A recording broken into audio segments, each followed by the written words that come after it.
this timely briefing, as expert panelists will discuss U.S. interests in the South Caucasus. We will discuss the security landscape, economic prospects, energy issues, human rights, and international legal activities impacting Armenia, Nagorno-Karabakh, and Azerbaijan. The situation in the South Caucasus is rapidly changing. In September 2023, the ethnic Armenian territory of Nagorno-Karabakh was attacked and ethnically cleansed by military attacks from Azerbaijan. Russian security forces, ostensibly there as peacekeepers, stepped aside as Azeri offensives forced more than 100,000 ethnic Armenians to flee their ancestral homeland.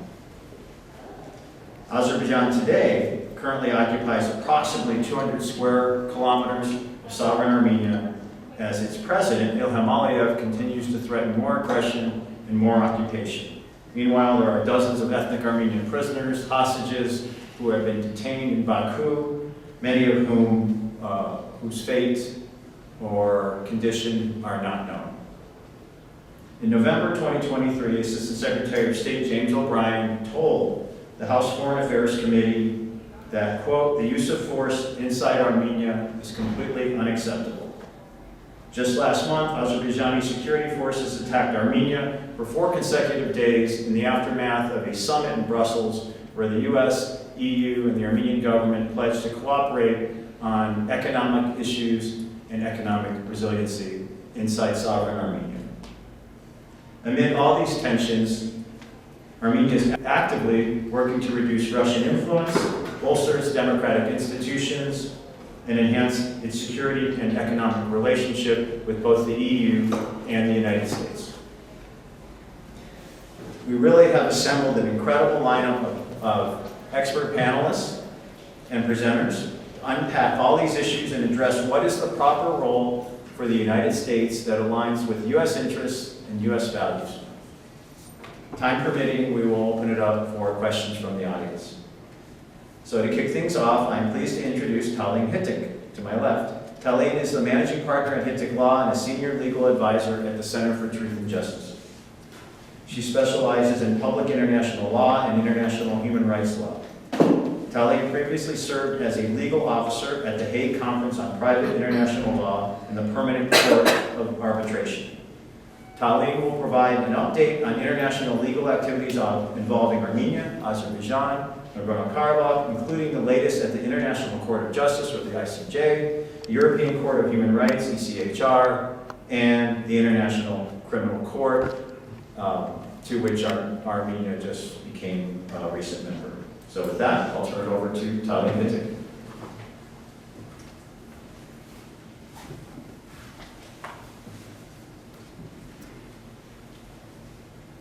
Thank you, Tim, so much.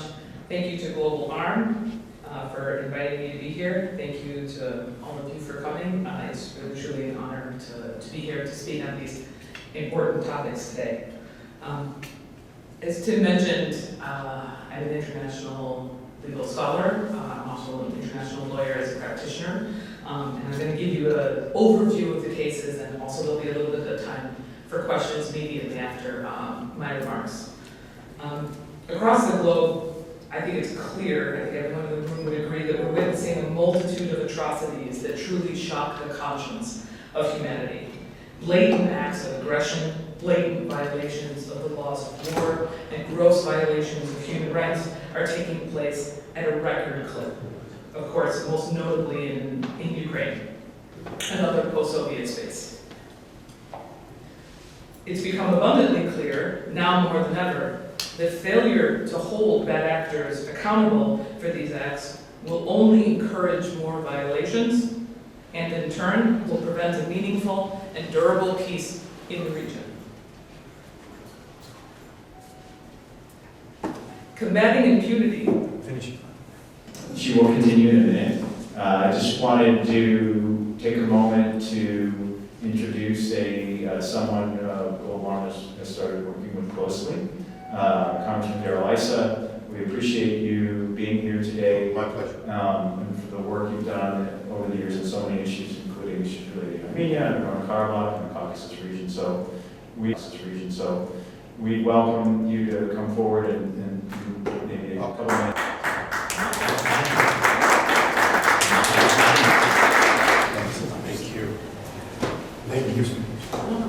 the ugly American. I show up and we stop in the middle, and I apologize. But here so often we're talking about the genocide and the Turks' refusal to acknowledge it even 100 years later.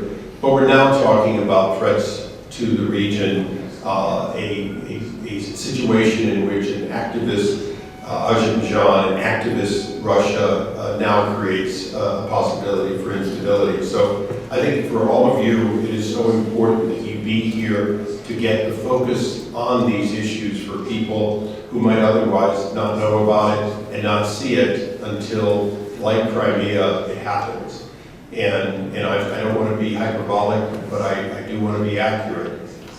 The region has become unstable, and the threat to Armenia has never been greater. The threat of history, in many ways repeating itself, has never been greater. So I really just I'm honored to be able to stop in. Thank you for what you're doing, and ask you, please continue to do it and use our office as a resource. Mark, who's there, Mr. Mustache, we call him sometimes, but he's too young to have a mustache, but he has one anyway. I'm too old to have a mustache because it's gray, so there's a reason.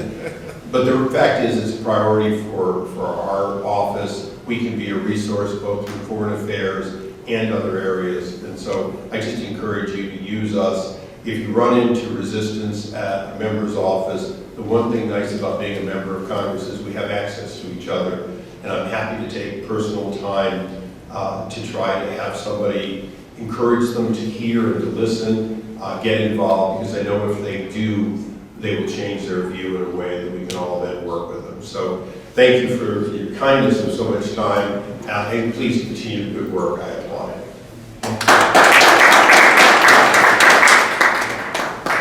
Thank you again, Congressman Issa. And I'm not going to comment on the mustache issue, but I will say that Mark is an excellent staffer to work. And Mark will remain here for a little while for people to have time with him, so that I run out, he stays. You got better in that deal. Got it. We're now back to our regular programming. Tommy? So I wish I could say that I'm interrupted by a member of the United States Congress every time I speak, but this is definitely the first time.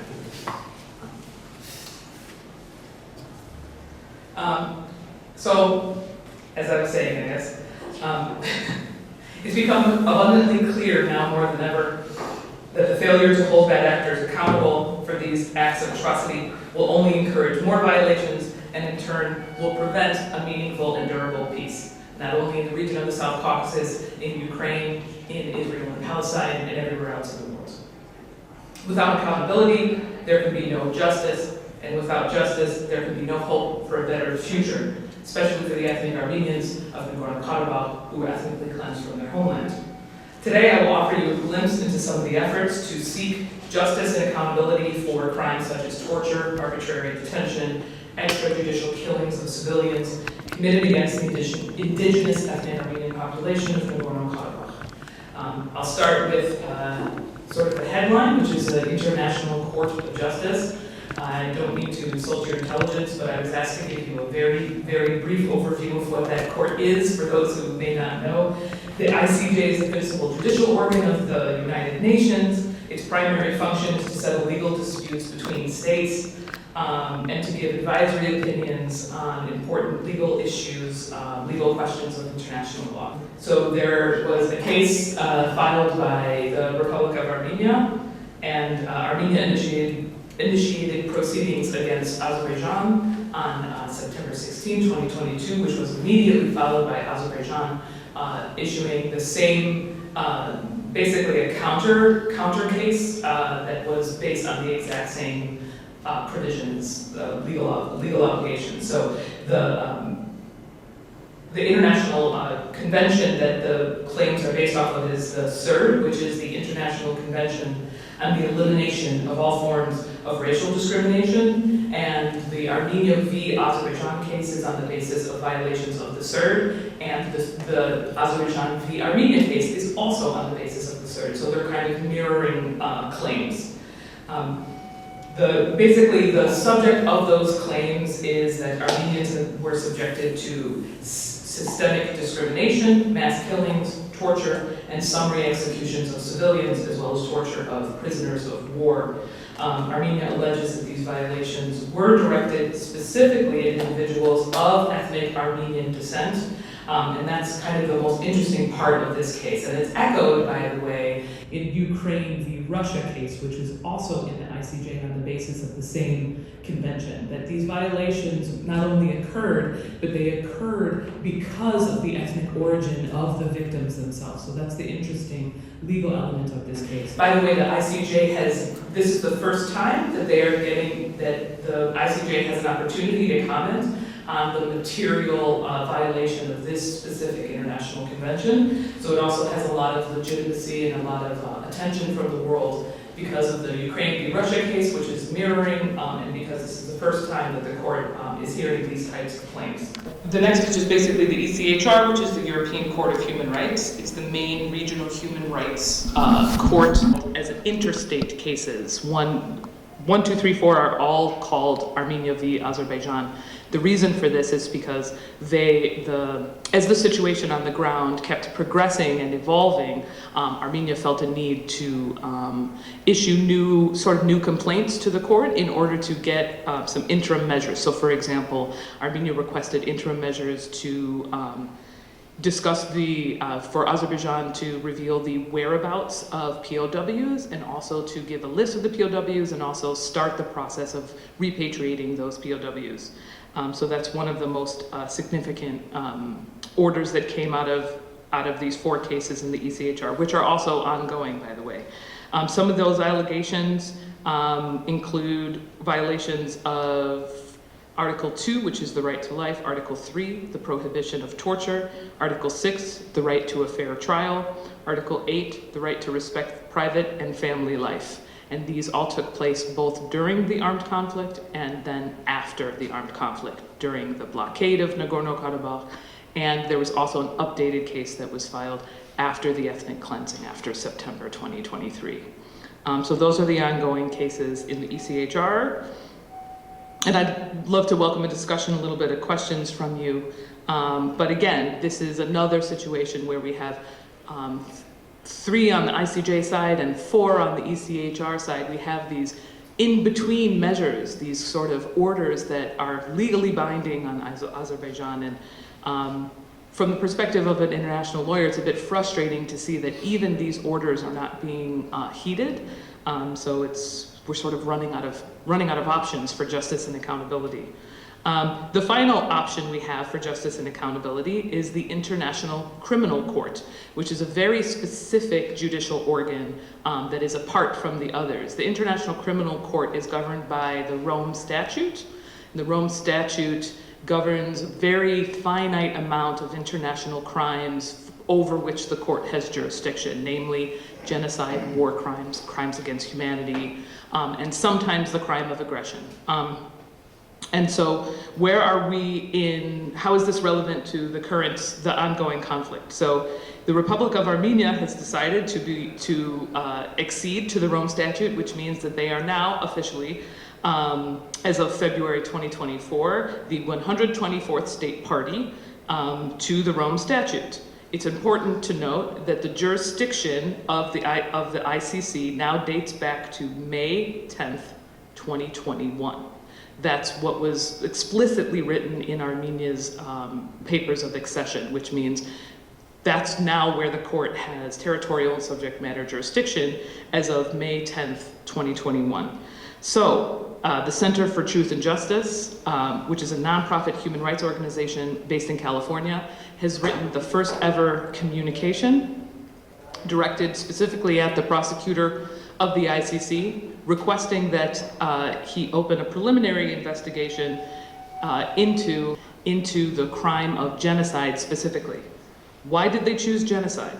Well, Luis Moreno Ocampo, the first prosecutor of the ICC, as well as Juan Mendez, the first United Nations Special Advisor on the crime of genocide, have both concluded independently of each other that the decision to leave caused by the attack, but also by the 9 months of the deprivation of food and medicine, expose serious mental harm and produced in all ethnic Armenians by the official policy and practice of Azerbaijan, which squarely fits the definition of a genocidal act contemplated in Articles 6b and 6c of the Rome Statute.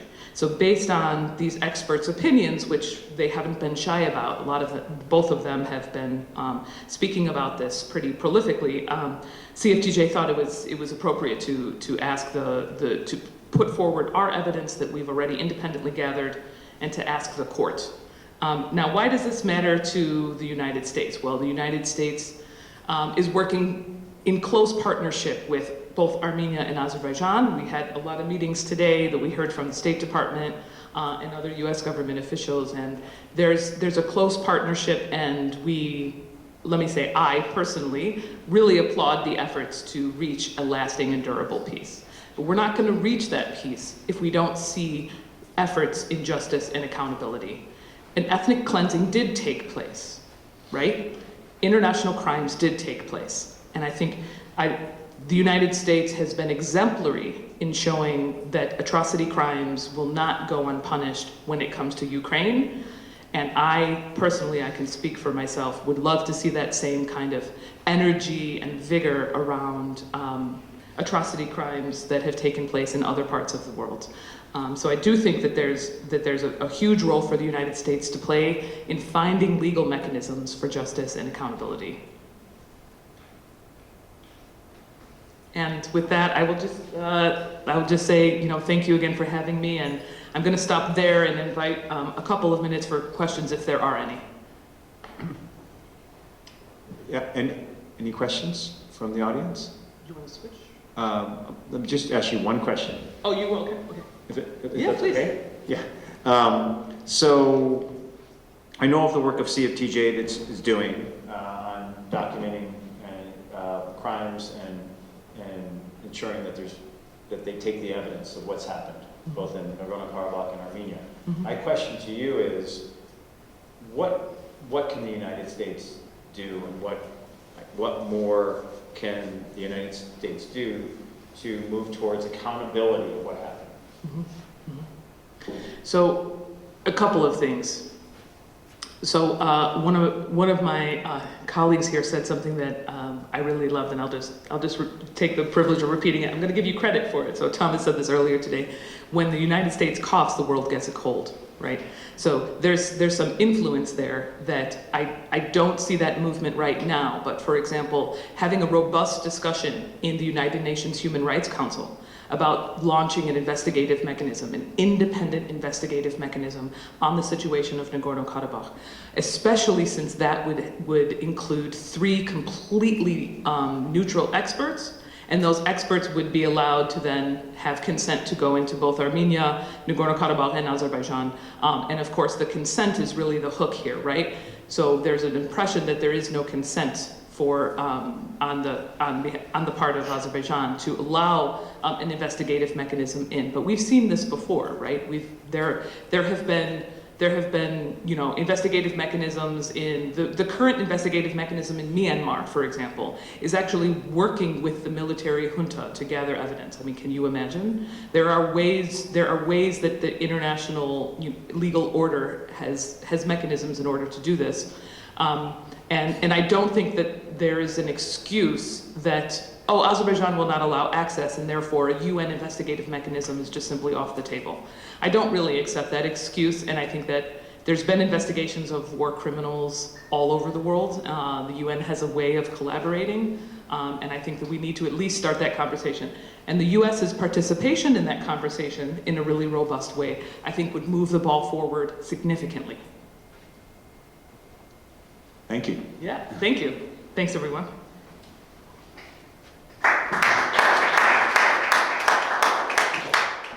Thank you very much, Talene, and for being flexible with Congressman Issa. I know it's not easy to come in and out like that. We're going to turn to our panel.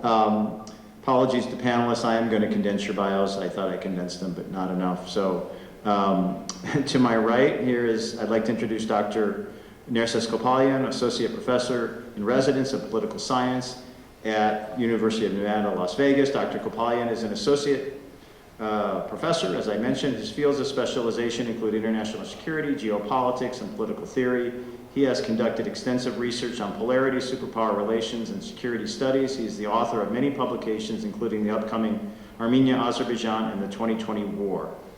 Next, I'm pleased to welcome Thomas Becker to my left. Thomas is the Legal and Policy Director and Senior Clinical Supervisor at the University Network for Human Rights. He has spent most of the last 2 decades working on human rights issues in Bolivia. And I just wanted to mention, because you're going to shame all of us, he's also an award-winning musician and songwriter, recorded with many Grammy-winning producers, and toured the world as a drummer and guitarist. And how many times have you climbed Mount Everest? Once? Once, okay. Thomas is here with us. And then to my right, I'm pleased to welcome Dr. Arag Danagulian. Dr. Danagulian is an associate professor of nuclear science and engineering at MIT. He did his PhD research in experimental nuclear physics at the University of Illinois. Dr. Danagulian worked at the Los Alamos National Laboratory as a postdoctoral researcher. While working in industry, Dr. Danagulian developed the prompt neutron from photofission technique, which allows for the rapid detection of shielded fissionable materials in commercial cargo traffic. His awards include being elected as the 2019 Arms Control Association Person of the Year, as well as being the recipient of the 2019 American Nuclear Society's Radiation Science and Technology Award. I'd like to welcome our panelists, and I'm going to jump right in with questions, and if we have time at the end, open it up to the audience. I'm going to start out with you, Nerses. Just, can you give us a sense of the current security landscape in the South Caucasus, and how these activities are in line or impact American security and strategic interests? Hello, everyone. Thank you for the question, Tim. Pleasure to be here. I'm sure everybody has some basic familiarity with developments in the region, most specifically the developments post-2020 after Azerbaijan's invasion of Nagorno-Karabakh and the continued attacks and incursions into Armenia proper. U.S. policy has been very clear on developments in the region with respect to Azerbaijan's aggression, but the security climate remains quite complex and requires quite a bit of remedies with respect to these developments. As far as the security landscape is concerned, we see 2 developments. At the macro level, at the regional level, we have what's been called geopolitical pluralism. What this means is that whereas in the past the region was primarily dominated by a singular Russian hegemonic presence, that no longer is the case. With the diminishing of Russian power, we have seen the European Union and the United States become very important active players in the region. Hence the notion of pluralism. But within this pluralistic environment, we have seen Azerbaijan resort to 2 different types of techniques. One, they have utilized hybrid warfare extensively to advance their maximalist positions, and 2, they have been utilizing what we call kinetic diplomacy. Some use the term coercive diplomacy, where they selectively utilize force to achieve diplomatic ends. So in this context, what we have seen is conflict persistence in the region even after the 2020 war, and most recently with the ethnic cleansing of Nagorno-Karabakh, a continuation of this conflict persistence. And in these configurations, what stands out is that the power asymmetry between Armenia and Azerbaijan remains the dominant explanatory variable as to why Azerbaijan is behaving the way it's behaving. At the same time, we have seen Azerbaijan align itself with Russia in the region to further weaken Armenia. Armenia's response to this has been to undertake what's been known as the Western pivot. Simply put, Armenia has decoupled from Russia in the security sector and is introducing a policy of diversification where it is developing diverse security relationships as well as energy relationships, economic relationships, and foreign policy diversification with both Western and Eastern partners, but more specifically with the European Union and the United States. In this context, Armenia has become an important actor as far as American strategic interests are concerned in serving as a transatlantic footprint in the region, where American interests are now more robustly aligned with Armenia's interests. And what are America's interests in the region in that context? So we have a basic understanding of the security landscape, and then where does America fit into this? It's very straightforward that America's policy in the region are defined by three main pillars. This is basically regional stability, expansion of democracy, and long-term peace. And these tend to be aligned with the strategic interests of Armenia as well, but they do not align with the interests of Azerbaijan or Russia. In this context, we have seen the development of what I've coined as the Russo-Azerbaijani axis. This axis has been formed to keep the United States and the West out of the region, not to internationalize the region, and thus allow Azerbaijan's and Russia's authoritarian orbit to sustain itself. So we have seen an attempt by both actors to deny the transatlantic footprint. But Armenia's objective here has been to basically enhance America's and the Western presence by undertaking a pivot and thus diversifying its security architecture, which completely collapsed after Russia basically abdicated its duties and its responsibilities, and it reneged on all of its security treaty understandings.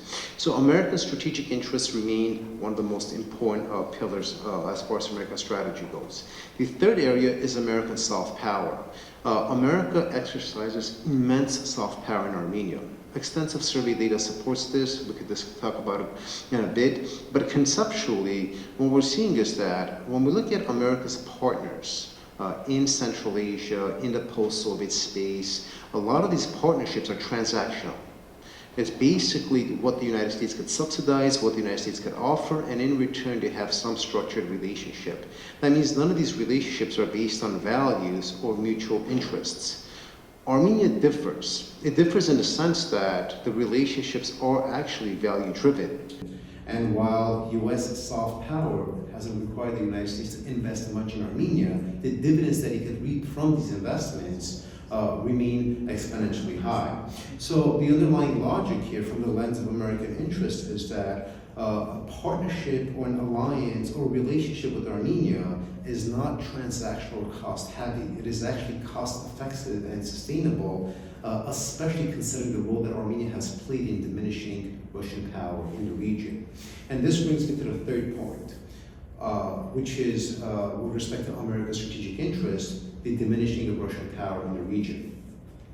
An important factor of containing Russian aggression throughout the Eurasian subcontinent and pretty much into Europe is observing Russia's diminishing influence in the South Caucasus. And Armenia has been fundamental in this.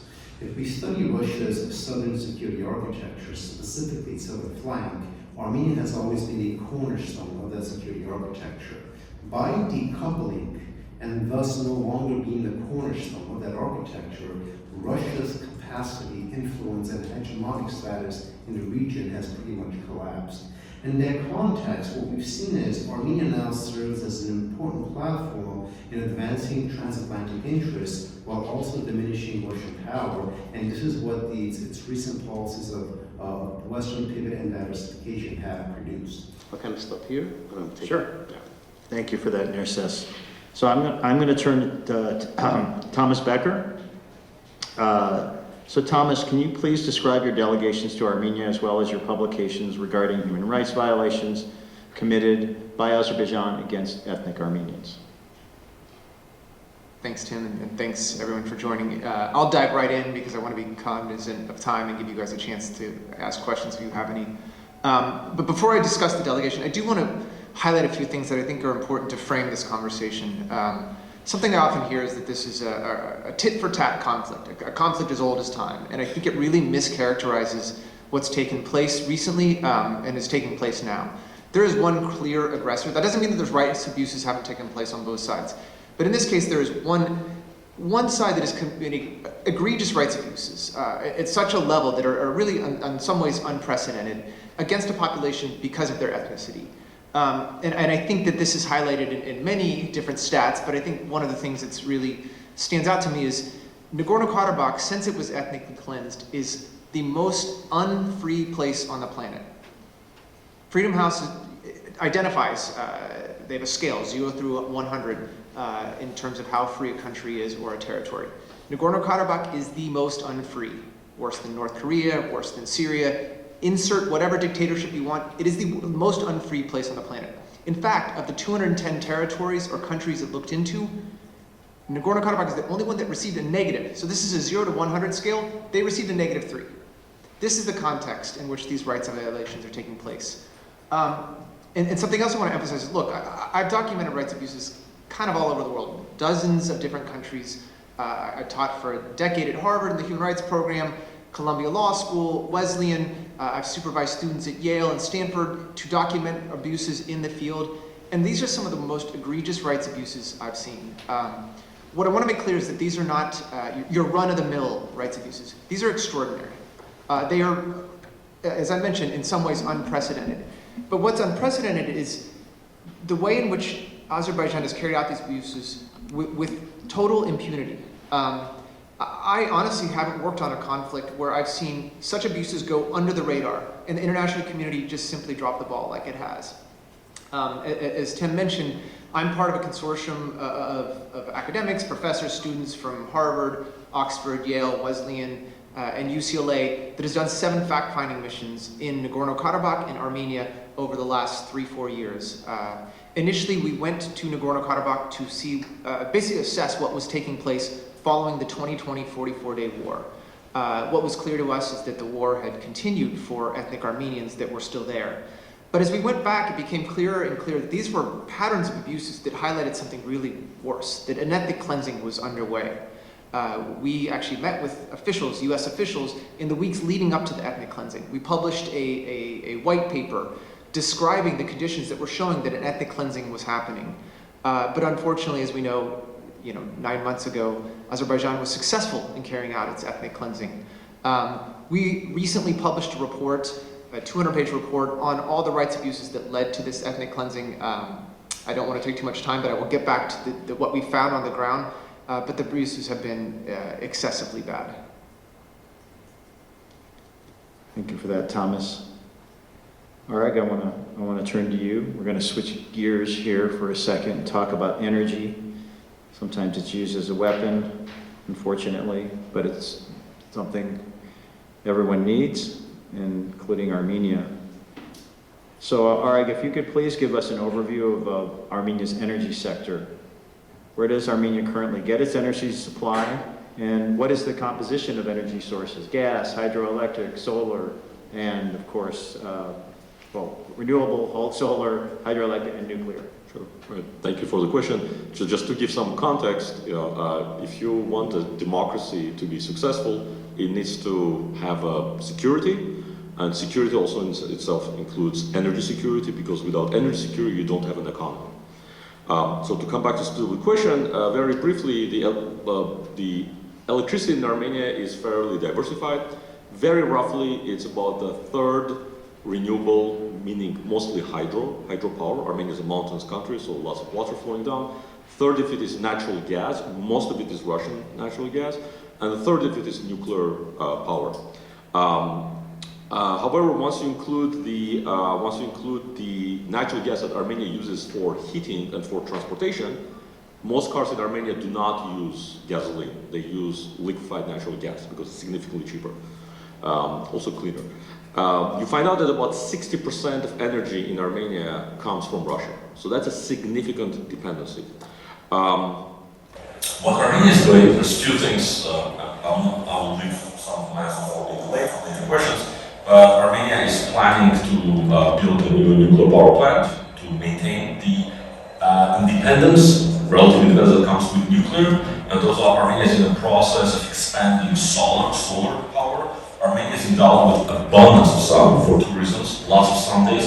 High altitude means lots of solar radiation. Okay, it has about twice the solar radiation per unit area as most European countries. So solar power is actually quite profitable. Armenia is one of the places where solar can actually be business useful. So the current government in just the last 6 years has installed solar power from something like 0.1 megawatt to something like 300 megawatts. To effectively about 8% of installed power, and it has plans to further expand it to levels where renewables, hydro plus solar, will become 60% of the electricity mix. over the next 15 years. Thank you, Ari. Okay, Nerses, I'm coming back to you. Follow up on some of your earlier points. Many Western capitals, including U.S. allies in Europe, welcome Armenia's pivot away from Russia, and that's been dubbed the Western pivot. So, describe what does this mean for security, and how does it align with a transatlantic partnership? Good question, Tim. So we had seen quite a bit of uncertainty and misunderstanding as to what the Western pivot entailed, because for nearly 30 years, Armenia was qualified as a Russian satellite. And so how can a country that has been under the complete dominance and dependency structure of Russia basically decouple from this structure and thus pivot to the West? And so those initial concerns and questions were quite legitimate. What we've seen in the last year and a half is basically an affirmation of that process, and Western capitals have been quite convinced with these developments. And two important things have happened. One, the West has always been concerned with what's known as the Collective Security and Treaty Organization. This is Russia's sort of alternative to NATO. And what Armenia basically did is it single-handedly discredited the CSTO on behalf of the West by simply freezing its relationship in this organization and exposing it as a paper tiger. What we saw is that the Russian post-Soviet security architecture, in essence, doesn't exist. It's simply singular Russian use of power in the region, and its allies, or so-called allies, simply have no relevance for Russia. And so the puncturing of the CSTO myth was an important development that actually enhanced and bolstered the transatlantic interest and that of the United States in the region. The next component of the Western pivot and the diversification policy is that it also opens up the South Caucasus to the rest of the world, to the transatlantic partnership. We see France is very active now in the region. The Dutch are engaging in investments. The Greeks have joined the process. Germany is showing a lot of interest. And so Canadians, they're not really a separate country, they're a 51st state. But, Canadians are also becoming more actively involved. And so what we've seen is that the role that Armenia has played in collapsing the Russian security architecture and Russia's singular hegemonic dominance has opened up the region to much of the world. And this fully aligns with the transatlantic partnership and their interests. And finally, one quick point to make is that Armenia right now serves as a model where which you could have a democratic breakthrough in an authoritarian orbit. And this is done from the bottom up. Now, Georgia had its democratic breakthrough, Ukraine had its democratic breakthrough, and then Armenia had its democratic breakthrough. We saw how each of those countries were punished by Russia in one way or another for those democratic breakthroughs. And of course, unfortunately, Armenia was punished in two tiers, the 2020 invasion by Azerbaijan and then the ethnic cleansing of Nagorno-Karabakh. And so Russia has proxyized Azerbaijan in this context to serve as an instrument in at least serving an obstacle to Armenia's Western pivot and democratization. So then the context of the transatlantic partnership, the Western pivot isn't simply about values, there are important structural and geopolitical components where an entire region right now has become hospitable and ripe for Western interests, whereas only 4 or 5 years ago, this would not have been imaginable. Thank you. Thanks, Nerses. Thomas, I want to turn to you again. And if you could describe the findings in your most recent publication, We Are No One, how 3 years of atrocities against ethnic Armenians led to ethnic cleansing. Sure. So I won't dive too deep into the weeds. We would need weeks and weeks and weeks to discuss all the rights and abuses we've documented, but I will talk about a few patterns. The first is extrajudicial killings, arbitrary detention. We documented roughly, I want to say a little over 160 cases of Armenians that have been illegally detained. Some of them are civilians, some of them are soldiers, but I want to emphasize that the number's probably quite a bit higher. We don't have the documentation of everyone. What we do know as well is that several people that were in captivity, there's photo evidence of them being in captivity or video evidence of them in captivity. Azerbaijan has denied having them. So Azerbaijan has disappeared many of the people that they've captured. So we don't have an accurate number. The last formal number we received that there's still 51 Armenians that are in captivity illegally. Once in captivity, Azerbaijan commits all sorts of abuses. tortures the people that they've captured. I won't go down the list of folks, but I will mention one person, Mel's, who we interviewed, who, in part because it was such a lovely, we were there for him to be with his mother after being in captivity for 10 months. He was captured, kidnapped, basically, held clandestinely, tortured for 10 months, electrocuted, beaten with bats and chains, forced into stress positions, forced to say, Karabakh is Azerbaijan, and glory to the president of Azerbaijan. And then we documented a whole lot of extrajudicial killings. Again, the numbers we don't have because there are so many people that are missing or have been summarily, enforceably disappeared. But we did analyze about 152 cases of people that were extrajudicially killed. And we found some patterns. One of the really clear patterns is those that were targeted. The majority of people that were killed or have been killed by Azerbaijan are either elderly or disabled. So when Azerbaijan came into Nagorno-Karabakh, those who basically weren't able to leave because they're elderly, because they're disabled, they killed them. And unfortunately, you can see videos of this quite easily online because soldiers filmed this. They filmed them beheading the elderly people they captured. They mutilated them. There's videos of them sexually mutilating women, cutting off digits, fingers, sticking them in their eyes, sticking rocks in their eyes, beheading them, putting their heads on animals. Look, this is ISIS behavior. But this is a nation state that's carrying out this behavior. And this goes back to what I raised earlier, is that you have such extreme rights abuses that the whole world should be up in arms about, but it's basically off people's radar. I think that, well, I'll leave it at that because I think there are more questions to come, and I recognize that we're getting out of time. No, we're okay right now. Thank you, Thomas. All right, let's turn to you again. Can you give us a status update on the Medzamor nuclear power plant in Armenia? When was it built? What are the short-term needs? Is there a replacement plan? And then talk a little bit about nuclear fuel sources. Yeah, so very briefly, Armenia is operating one pressurized water reactor, referred to as Medzamor. It's basic technology behind the nuclear power plant. This is important because people sometimes get confused, thinking it's a Soviet reactor, and they start doing some kind of extrapolations, but it's a pressurized water reactor, which is the basic technology that we use in the West. Okay, most reactors in the West are either pressurized water reactors or boiling water reactors. So the Medzamor is essentially a reactor of that type. Its operation was started in 1980. It was stopped for 6 years and then restarted. So it's a fairly old plant, approximately like 35, 40 years, depending how you count it. Armenia plans to retire it in about 12 years. And as I mentioned earlier, the Armenian government is very seriously looking into replacing it with modern, Western type, possibly small modular reactors to maintain, or at least not increase their dependency on Russian natural gas. Doing otherwise would result in increase of dependency on Russia.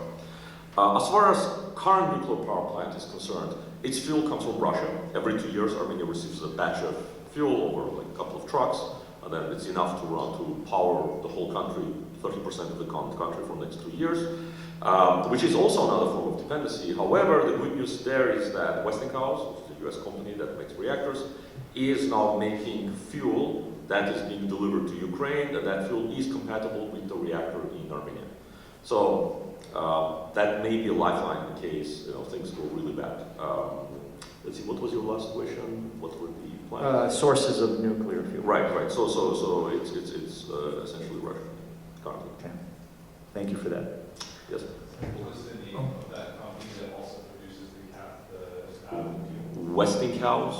Westinghouse. That's right. Yeah. It's one of the main manufacturers of reactors in the United States.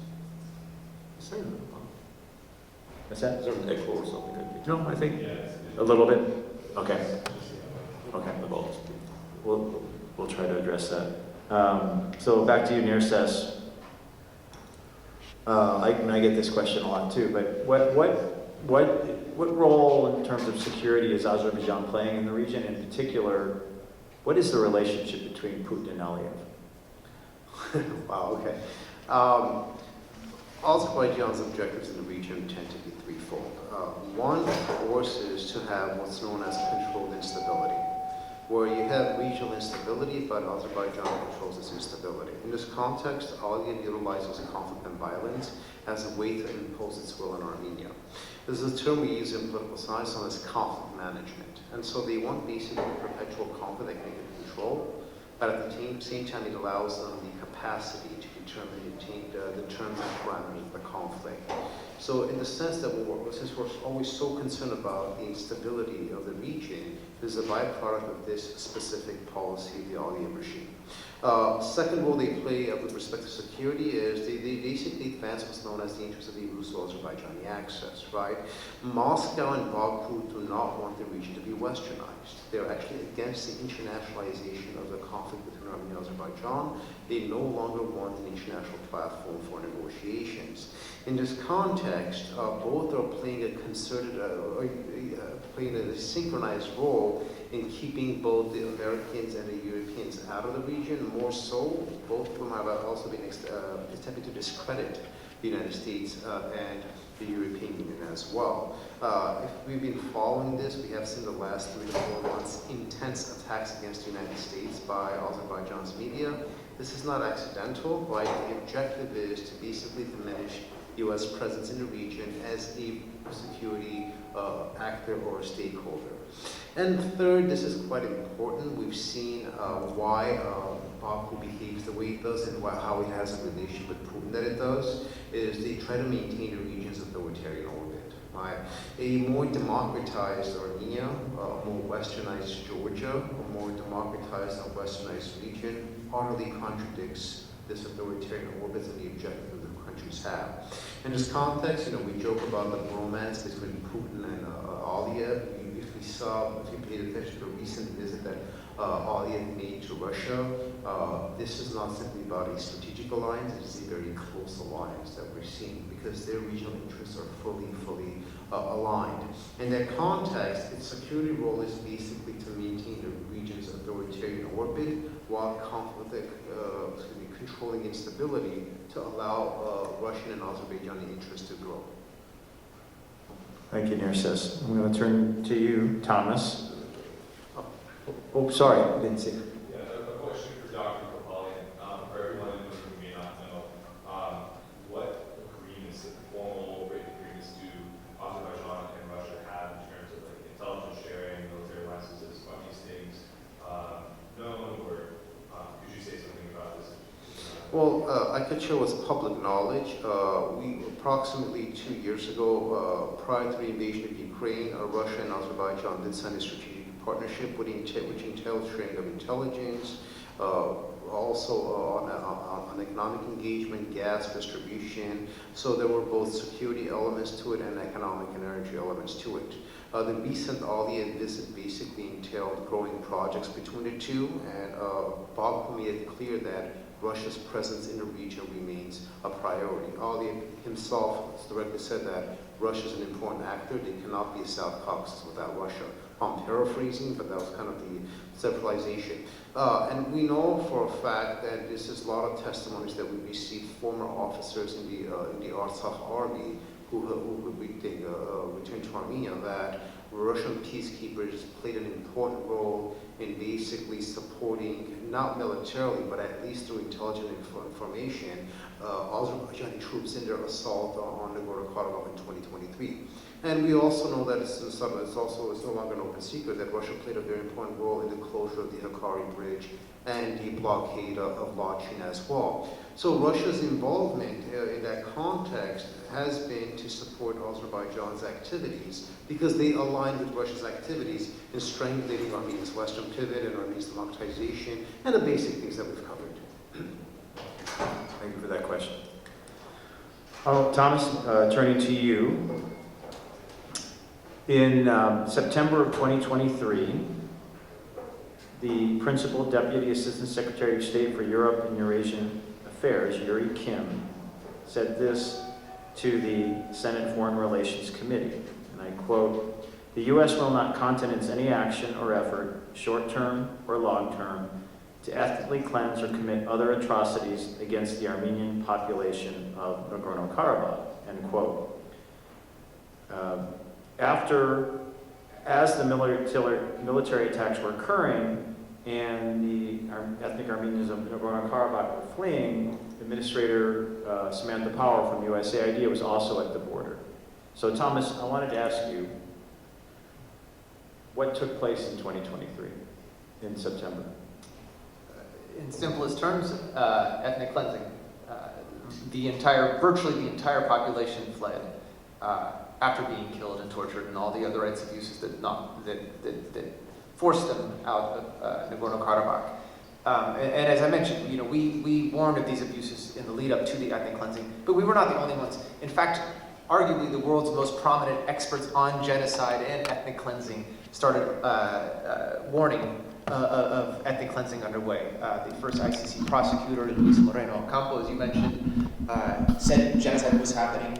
The first UN Special Advisor on the Prevention of Genocide, Juan Mendez, warned of the genocidal nature of Azerbaijan's actions. Genocide Watch issued a genocide warning. The Lemkin Institute for Genocide Prevention also issued a warning.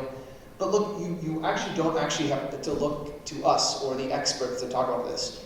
You could look at the leadership of Azerbaijan to see what they did and why they were doing it. They were they were open about their ethnic cleansing. So you could look at the language of the president, Aliyev, who has used discourse similar to that used in the Rwandan genocide or the Holocaust, referring to ethnic Armenians as dogs, rats, barbarians, vandals, virus for which they need to be treated. Other leaders have called them cancerous tumor, a disease.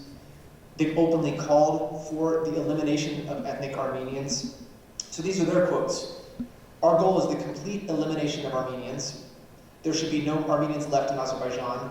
Turkey and Azerbaijan could together wipe Armenia off the face of the earth. Aliyev has said Azerbaijan's iron fist will break Armenians' backs. If Armenians don't want to die, then get out of Azerbaijani lands. Just over a month ago when I was in Geneva at the United Nations, Aliyev had gone to the central square in Nagorno-Karabakh and praised the destruction of the parliament building that they just destroyed, calling it the devil's seat. He bragged that there's no longer any trace of Armenians, which he called separatists, and he lit a fire to carry out what he called the final cleaning. This government, I'm not sure if you can show slides or if not, but the government has created a stamp with a soldier in a hazmat suit cleansing Nagorno-Karabakh. So I think that's the previous one. Their intentions have been on full display for quite some time now. What took place 9 months ago was ethnic cleansing. Thank you for that, Thomas. So, Arg, I'm going to turn to you again, and let's talk about the future of nuclear power in Armenia. Where does it go from here? So, as I mentioned in my previous point, Armenia is planning to build a nuclear power plant. However, nuclear power is expensive. The reason that that nuclear power is difficult is not so much about safety, but it's really about expense. Okay? And the current shift in the world about nuclear power has to do with the fact that nuclear power gives you a significant amount of independence. That is probably energy dependence. And ability not to send your money to authoritarian leaders to buy their natural gas, which is what Europeans have been doing for such a long time. Despite the cost of nuclear, it looks like the government is going in that direction. They plan to probably build 1, 2 small modular reactors. And this is where the United States can really come in. Armenia does have expertise for operating nuclear power plants because it's experienced with the current one. It has actually a background in nuclear physics. My father and my aunt were both nuclear physicists in Armenia. I'm a nuclear physicist. There's particle physics, there's the Yerevan Physics Institute, there's quite a bit of physics, mathematics, engineering in Armenia. It's one of the hotbeds of R&D in Soviet Union. So this is an opportunity, I think, for the United States to really step in and help Armenia develop the energy independence necessary for necessary for strengthening its democracy. Thank you for that, Arg. Nerses, I'm back to you. So we know that, well, maybe we don't know, not everyone doesn't know, the US and EU have strongly committed to support Armenia's territorial integrity in the face of overt threats And as Thomas just said, Ilham Aliyev doesn't tend to mince words, and he tends to say things directly, and he has pledged to launch additional attacks against Armenia and occupy even more land than is currently occupied, which is 200 square kilometers. So let me ask you this, Nerses, how would measures in Congress, which are out there today, to increase security assistance to Armenia, address this issue, and also advance U.S. strategic interests? Well, so this is a new field of discourse in U.S.-Armenian relations, and that's security assistance, right? In the past, the discourse has always been somewhat economic, heavily cultural, never security. And so this is a new phenomenon that we're engaging in, which to a large extent is going to be somewhat of a game changer. But the United States, understanding its interests, understanding its objectives in the region, knows that if it wants peace in the region, if it wants to basically develop a stable region, it needs to close the power asymmetry between Armenia and Azerbaijan. Because you cannot have peace or stability in the region if the two opposing actors are at such an imbalance. In this context, right, what could the United States do to close the power parity and thus have peace and stability in the region, which align with American interests? And Congress here could be instrumental by basically undertaking three forms of legislations or packages. One, security assistance to Armenia. And we're not specifically talking about hard power capabilities that could come down the line, but we're talking about here basically Armenia's ability to develop resiliency, military science, know-how, institutional reforms, modernizing its armed forces. So things of that sort could be very important, and congressional legislation that financially supports and produces those packages could be quite instrumental. Second is specific to holding Azerbaijan to some extent accountable. Tony spoke about this, but not simply with respect to its human rights violations, but within the confines of Azerbaijan understanding that the United States isn't going to continue tolerating Azerbaijan's aggressive demeanor because it contradicts American interests. And this brings up the third point where we start talking about sanctions and other forms of punitive actions, right? There's a discourse of whether sanctions work, whether they don't work, et cetera, et cetera. The scholarship on this, the literature on this is very, very straightforward. Sanctions or threat of sanctions by larger countries against smaller nations, especially with smaller nations that have very, very fragile economies. And by fragile, we mean Azerbaijan suffers from the Dutch disease. Its economy is heavily oil-driven. So it's a unisectoral economy. Now, those economies, those petro-autocracies that are threatened by sanctions, tend to actually pay attention and get really big, change their demeanor as far as their neighbors are concerned. So in that context, congressional measures, everything from security and financial assistance to Armenia to close the power asymmetry, to punitive action, not to simply punish Azerbaijan in and of itself, but to make clear that their demeanor contradicts American interests. And sanctions or, a diverse package of punitive measures that are designed to be utilized to deter and curtail Aliyev's behavior are important measures that we could see in Congress that could actually enhance peace and stability in the region. Thank you for that, Nerses. So Thomas, I mentioned earlier, or some of us mentioned earlier, the occupation of 200 square kilometers of Armenia. This is sovereign Armenia. There was a large-scale attack by Azerbaijan in 2022. Talk about what you have found in terms of the atrocities that occurred after that September 2022 attack on the sovereign territory of Armenia. So in many ways, the rights abuses that we were initially documenting in Nagorno-Karabakh have bled into sovereign Armenia. We've seen the destruction of civilian infrastructure. They bombed churches, they bombed cemeteries, they bombed homes. Azerbaijani soldiers have shot people working in their fields. They've arbitrarily detained, they kidnapped basically, and arbitrarily detained people in Armenia, in sovereign Armenia. They've stolen their livestock, they've killed their livestock, they've destroyed their fields. A lot of the documentation we actually did in Armenia right under the nose of Azerbaijani soldiers who were stationed in Armenia. I mean, they were in Armenian territory, and they watched us as we carried out our investigations. In fact, it was quite challenging to get some of the work done safely. As I mentioned, I was part of a group of academics, but also students. We bring students to do the rights of documentation with us. And one of the things that really stood out to the students, I remember, we interviewed folks that had been tortured, all these horrific things.